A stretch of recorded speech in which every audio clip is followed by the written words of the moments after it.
Butter এনেকুৱা এটা বস্তু যিটো বেকিঙৰ লগত খুবেই জড়িত নহয়নে? হেল্ল' এভৰিৱান, কি খবৰ? খাম খুৱাম শিকিম শিকাম উদ্দেশ্যলৈ আকৌ এবাৰ সকলোকে ৰোহন কিটচেনলৈ স্বাগতম জনাইছোঁ। মাৰ্কেটততো এভেইলেবল বাটাৰ, কিন্তু কষ্টলি হয় নহয়নে বাৰু? চ' আৰামত ঘৰতে বনাওক আৰু টেষ্টি খানা বনাই খুৱাওক বাটাৰ দি। চ' আৰম্ভ কৰোঁ বলক। বাটাৰ বনাবলৈ আমাক সৰৰ প্ৰয়োজন হ'ব। বেলেগ অন্য ইনগ্ৰিডিয়েণ্টছ একো নালাগে, মাত্ৰ এই সৰ মই ঘৰতে উলিয়াই লৈছিলোঁ। এনেকৈ মোৰ 7 দিনমান লাগিছে, দেখিছে নহয় মোৰ কিমান আছে।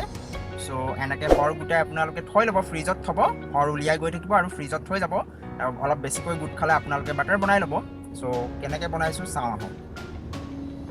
এটা পাত্ৰত গোটেই সৰখিনি ঢালি লৈ আপোনালোকে এখন হেতাৰে ভালকৈ মিলাই থাকিব। তাৰপিছত আপোনালোকৰ এইটো মিলাওঁতে আপোনালোকক প্ৰায় 15-20 মিনিটমান লাগি যাব পাৰে, যেতিয়ালৈকে আপোনালোকৰ বাটাৰ নহয়গৈ সেইখিনি। চ' এনেকৈ মিলাই থাকক। এয়া দেখিছে নহয় মোৰ, এয়া মই মিলাই আছোঁ, আপোনালোকেও মিলাই থাকিব, কণ্টিনিউৱাছলি মিলাই থাকিব। আৰু এইখিনিতে আৰু এটা কথা কৈ দিওঁ, যদি আপোনালোকে গৰম দিনত বাটাৰ বনাইছে তেন্তে আপোনালোকে ফ্ৰিজৰ পৰা লগে লগে উলিয়াই বনাব পাৰিব, সৰখিনি। আৰু যদি ঠাণ্ডা দিনত বনাইছে তেন্তে আপোনালোকে ফ্ৰিজত থৈও আপোনালোকে তাৰ আগতে 1 ঘণ্টাৰ আগতে উলিয়াই থৈ দিব সৰখিনি। চ' এনেকৈ আপোনালোকে কণ্টিনিউৱাছলি ঘূৰাই থাকক। আপোনালোকৰ যেতিয়ালৈকে তাৰ পৰা পানী নেৰে আপোনালোকৰ কৰিয়ে থাকিব লাগিব। এয়া দেখিছে নহয়, আপোনালোকে চাওক মোৰ অলপ বেলেগ হৈছেনে, দেখিছে নহয় মোৰ ডিফাৰেঞ্চটো চাওকচোন আপোনালোকে। এনেকৈ আপোনালোকে মিলাই থাকিব। তাৰপিছত এনেকুৱা এটা পৰ্যায় পাব যেতিয়া আপোনাৰ হেতাখন ঘূৰাইবলৈ বহুত প্ৰব্লেম হ'ব, বহুত টান হৈ যাব। চ' গম পাব তাৰমানে আপোনাৰ ভালকৈ মিক্স হৈছে। চ' তেতিয়া আপোনালোকে কি কৰিব, এয়া দেখিছে নহয়, এয়া দেখিছে। চ' এনেকৈ আপোনালোকে আৰু অলপ সময় ফেটিব লাগিব। আপোনালোকৰ হাত বিষাবও পাৰে দেই, কিন্তু আপোনালোকে এনেকৈ কৰিবই লাগিব।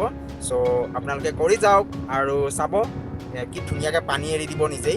এয়া দেখিছে নহয়, অলপ যেতিয়া পানী এৰা আৰম্ভ হ'ব আপোনালোকে গম পাব আপোনালোকৰ যিখিনি বাটাৰ বনাব লৈছিলে সেইখিনি পানীৰ পৰা আপোনালোকৰ বেলেগ হৈ যাব, আৰু তেতিয়া আপোনালোকে তাত পানী এড কৰিব পাৰিব। চ' এই প্ৰচেছটো আপোনালোকে কৰি গৈ থাকক, আৰু যেতিয়া আপোনালোকৰ পানী এৰি যাব তেতিয়া আপোনালোকে তাত ক'ল্ড ৱাটাৰ, যিটো আপোনালোকে ক'ল্ড ৱাটাৰ ইউজ কৰিব। কিয়নো কাৰণ গৰম দিন হয়। চ' গৰম দিনত যদি বনায় তেন্তে ক'ল্ড ৱাটাৰ ইউজ কৰিব, ফ্ৰিজৰ পৰা উলিওৱা যিটো পানী সেইটো ইউজ কৰিব।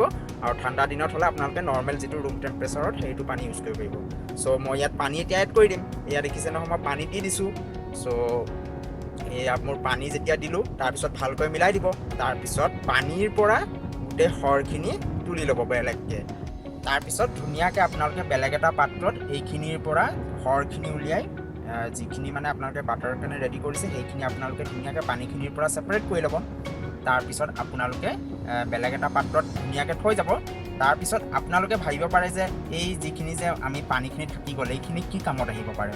চ' আপোনালোকে তাৰ বহুত কামত ইউজ কৰিব পাৰে। আপোনালোকে হয়তো পনীৰ বনাই খাব পাৰে, নহ'লে আপোনালোকে কিবা গ্ৰেভি চব্জি বা কিবা এনেকুৱা জোল টাইপৰ হেৰিত দি দিব পাৰে, নহ'লে আটা চাটা মঠোতেও আপোনালোকে এই বস্তুটো ইউজ কৰিব পাৰে। চ' পেলাই নিদিব, যদিও থাকে ফ্ৰিজত থৈ দিব, নেক্সট ডে আপোনালোকে এইটো ইউজ কৰিব পাৰিব, বা পনীৰো ফটাই ল'ব পাৰিব। চ' এইখিনি আকৌ এবাৰ দেখিছে নহয় মই বেলেগ এটা পাত্ৰত দি আকৌ মই অলপ ধুনীয়াকৈ ধুই লৈছোঁ, যাতে তাৰ যিখিনি মইশ্চাৰ আছে সেইখিনি নাইকিয়া হৈ যায়। চ' এনেকৈ আকৌ মই তাতে ক'ল্ড ৱাটাৰ দিছোঁ। চ' ভালকৈ ধুই মই 2বাৰ ধুইছোঁ, আপোনালোকেও 2-3বাৰ ধুই ল'ব। চ' তাৰপিছত আহোঁ নেক্সট প্ৰচেছটোলৈ।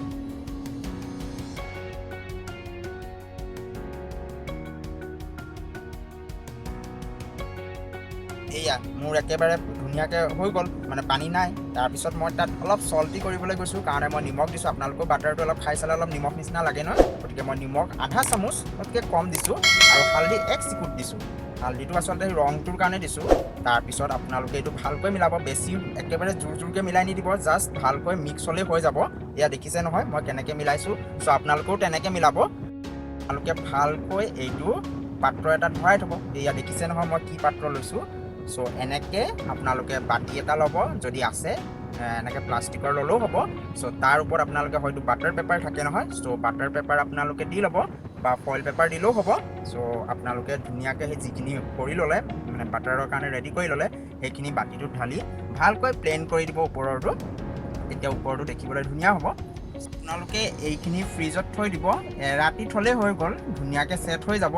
তাৰপিছত এয়া মই ফ্ৰিজৰ পৰা উলিয়াই আনিলোঁ গোটেই ৰাতি থৈছোঁ মই চ' এয়া দেখিছে নহয় মই উলিয়াই আনি ইয়াত দেখুৱাইছোঁ আপোনালোকক কেনে হৈছে কওকচোন একদম যিটো অৰিজিনেল বাটাৰ তেনেকুৱাই নহয়নে একেবাৰে ধুনীয়াকৈ ওলাই যাব আপোনাৰ ফইল পেপাৰখনৰ পৰাও চ' আপোনালোকে এইটো এনজয় কৰক ৰুটি পৰঠা বা যিকোনো আপোনাৰ বেকিং ৰিলেটেড যিকোনো আপোনালোকে য'ত য'ত বাটাৰ ইউজ কৰিব বিচাৰে কৰক আৰু ধুনীয়াকৈ জুতি লওক আৰু এটাই ক'ম ঘৰতে বনাওক যিটো বস্তু সহজতে পাৰি চ' দেৰি নকৰিব আৰু ভাল যদি পাইছে মোৰ ৰেচিপিটো তেন্তে লাইক এটা কৰিব যদি আৰু কিবা সুধিব বিচাৰিছে বা আৰু কিবা যদি ৰেচিপি আপোনালোকে পাব বিচাৰিছে তেন্তে কমেণ্ট কৰিব এইটো মোক বহুতে কৈ আছিলে মোক বাটাৰটো দিব বাটাৰৰ ৰেচিপিটো দিব চ' মই আজি বাটাৰৰ ৰেচিপিটো এইকাৰণে লৈ আহিলোঁ আৰু যদি মোৰ চেনেলত নতুন কোনোবা আহিছে ছাবস্ক্ৰাইব কৰিব আৰু কাষতে থকা বেল আইকনটি অল কৰিব যাতে মই ভিডিঅ'বোৰ যেতিয়া দিওঁ আপোনালোকৰ ওচৰলৈ নটিফিকেশ্যনবোৰ যাব চ' ঘৰতে থাকক সুৰক্ষিত থাকক thank you tata bye bye আকৌ এবাৰ লগ পাম